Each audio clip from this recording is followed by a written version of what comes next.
ku ka bërllog tillë i cili na mbulon edhe na pamundson votën e lirë, vullnetin e lirë qytetarëve, rrezikojnë edhe vetë qenjen e themi edhe të shtetit. Kundër 2, atëherë me 9 vota për 2 kundër, certifikohet rezultati përfundimtar për zgjedhjet për Kuvendin e Republikës së Kosovës. Faleminderit zoti kryesues. Ne, ashtu siç është e njohur, kemi kundërshtuar rezultatet përfundimtare në BZAP, kemi ndjekë rrugën ligjore, nga BZAP-i kemi marrë një refuzim si ankese pa bazuar. Jemi drejtuar Gjykatës Supreme me për të njëjtën çështje. Po ashtu kemi marrë një vendim që refuzohet ankesa si e pa bazuar. Kemi përshtypjen domethënë se faktet e ofruara nuk janë trajtuar fare, ndërkohë janë hap hetime për pretendimin ton, SPAK-u Lëvizjes vendosje nuk dia ka tjerë, për manipulim të votave, edhe ne kemi kërkuar anulimin e votave me postë dhe rivotimin. Gjykata Supreme nuk e ka miratuar këtë kërkesë. Ne do t'i ndjekim rrugë ligjore, do t'a dërgojmë edhe në gjykatën kushtetuese me kërkesën për masë të përkohshme për mos zbatimin domethënë të kësaj pjese të votave, kështu që në këtë rast unë po informoj edhe KQZ-n edhe opinionin domethënë se derisa të përfundojnë gjitha rrugët, mundësitë ligjore, edhe deri në gjykatën kushtetuese, unë nuk mund ta votoj certifikimin e këtyre rezultateve. Faleminderit. Faleminderit kryetar. Para zgjedhjes ju uroj secili deputet të zgjedhur që ka marrë mandat në Parlamentin e Kosovës për të përfaqësuar qytetarët e Republikës së Kosovës. Ne kemi pas një proces i cili nuk ka qenë i lehtë, të them të drejtën, si proces zgjedhor, për arsye të shumta, qoftë të dalur nga ndryshimet ligjore të reformës zgjedhore, qoftë nga ndryshimet tona të brendshme, që kanë prodhuar situata të cilat na kanë bërë që edhe të zgjatet më shumë se sa që duhet shpallja dhe certifikimi i rezultateve zgjedhore. Po mendoj që ne duhet urgjentisht të adresojmë të gjitha çështjet, duke përfshi edhe çështjet tona të brendshme, defektet tona të brendshme, por adresimin edhe çështjet të cilat dalin nga ndryshimet e mundshme ligjore, sepse kjo duhet të shërbente edhe zgjedhjeve të cilat na presin, zgjedhjeve lokale, para zgjedhjesh. Sa i përket problemeve pastaj të tjera të votimit jashtë vendi, kjo është baza ligjore. Për fatin tonë të keq që them këtu pa hezitim, që kurdo që mbahen zgjedhjet, problemet e njëjta kanë mu paraqit njëjtë, derisa ky ligj është në fuqi kështu që është. Krejt në fund, dua t'i falenderoj gjithë ata të cilët kanë qenë akterë dhe të përfshirë në këtë proces, në mënyrë që të vim sot e kjo ditë të certifikojmë zgjedhjet, dhe një falenderim veçantë po ashtu edhe për mediat, gazetarët, të gjithë ata të cilët na kanë përcjell gjatë gjithë kësaj kohe dhe i kanë shërby procesit me deklarimet dhe paraqitjet e tyre korrekte. Faleminderit shumë. Stafit natyrisht, një falenderim e veçantë. Faleminderit. Erit nëse Ono Alban. Shumë i shkurt, mos me përsërit kolegun, natyrisht se duket sikur përdigon ditë feste, po shenjat e zeza që i kalon ky proces dhe rreziku që këto të kalojnë pa marrë rrugën e organeve drejtësisë përbën rrezik realisht edhe për demokracinë. Deformimi i rezultatit që vjen prej hezitimit apo refuzimit të qoftë PZAP-s, qoftë Supremës, kur faktet kanë qenë të renditura para sa lejojnë edhe aspekti edhe ligjor, po edhe procedurat administrative, përbën për mu një thirrje të hapur që këto dy institucione i kanë bërë shkelzëve të ligjit në të ardhmen që të vazhdojnë me manipulim procesit, sepse kanë mbështetjen e tyre.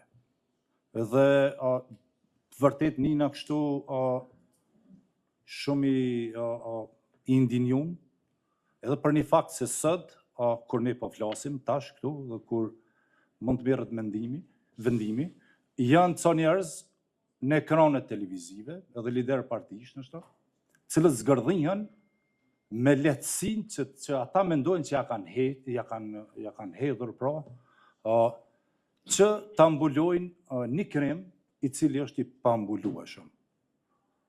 Pra, kjo le të jetë thirrje edhe për gjithë ata aktorë institucional që formalisht angazhohen gjëja për të mbrojtur procesin e për të adresuar shkeljet që vërtet të reflektojnë të hapin syt, sepse kështu rrezikojnë edhe vetë qenjen e themi dhe të shtetit, sepse pasojat që sillin këto vendime nuk janë veç pasoja në individ, janë pasoja në vendimarrjen, pasoja në shoqëri. Dhe mesazhi që përçon te qytetari është mesazh që thuhet që mundi me bë çka doni se po t'jesh në mbrojtjen tonë dhe për çan mbrojtjen e tyre duhet pasur lidhje bizneso edhe kriminale, nashta, ja hedhni paç. Dhe ky është mesazh që unë nuk kisha dashur me pa në Kosovën e vitit 2025, 25 vjet pas luftës. Të kemi një situatë të tillë ku vrehen qartë shkeljet e bëra, manipulimi i bërë, dhe të mos kemi veprimin e institucioneve që paguhen për ta kryer detyrën e tyre, e këto shkelje nuk i kemi paraqit vetëm ne dhe unë, që i kam bërë po dhe të tjerët në prokurorinë e shtetit, si antar i KQZ-s, duke e pa trendin bashkë edhe me kolegë tjerë që e din këtë vërtet, dhe të mos merret asnjë veprim për shkak qoftë të ndërhyrjeve nga brenda a jashtë në këto institucione, politike e parapolitike, është pak me thonë le të mbeten në ndërgjegjen e tyre, po unë uroj që të ndodh një vetting, e të ndodh një proces i tillë që na heq bërllogun prej këtyre institucioneve, gjitha institucioneve, ku ka bërllog tillë i cili na mbulon edhe na pamundson votën e lirë, vullnetin e lirë të qytetarëve, edhe institucione që janë edhe të përgjithshme dhe kredibile, po natyrisht që pasojat nuk do të jenë vetëm në nivelin e përfaqësimit në kuvend, po do të jenë edhe në demokracinë e brendshme, edhe brenda partive politike. Shembulli është i keq që nuk e di fëmijëve në shkollë kur të shkojnë që tregojnë për PZAP-n apo Supremën për këtë rast, çka kanë me ju tregu? Çka kanë me ju tregu? Qysh mbroni kriminal, themi pak është me thonë, që vjedhin vullnetet e qytetarëve në mënyrë të organizuar dhe ato i shndrojnë në mandate? Kjo le të mbetet tashmë edhe të organet e hetuesisë, ta shohim nëse këta do ta kryejnë punën e tyre me nder dhe profesionalizëm, po ta shohim edhe të gjykata kushtetuese. Derisa fatkeqësisht kolegët e mi dhe institucionin tim këtu e shoh të dështuar në këtë drejtim, sepse kanë vrejt, kanë pa, edhe heshtin, edhe nuk e flasin, edhe nëse sot i ndodh dikujt, nesër kom i ndodh dikujt tjetër, nëse ne vazhdojmë me hesht. Jo, në qarta. Okej. Na kanë dhënë por kanë një shtjet. Okej. Kanë një shtjet. Na kanë dhënë. Nëse s'ka dhe dikush diçka lidhur me këtë. Po, mirë. Na kanë dhënë. Unë kam thonë prokurori. Mirë. Që Si ke thonë këtyne? Mirë, Ilir. Koncedohet procesi. Procesi është i kam 2 milion, si arrime si këty. Edhe shumica Atë përmbyllim se po du me hedhë në votim. Nëse s'ka dikush deputetë juaj edhe anëtarët e kryesisë juaj.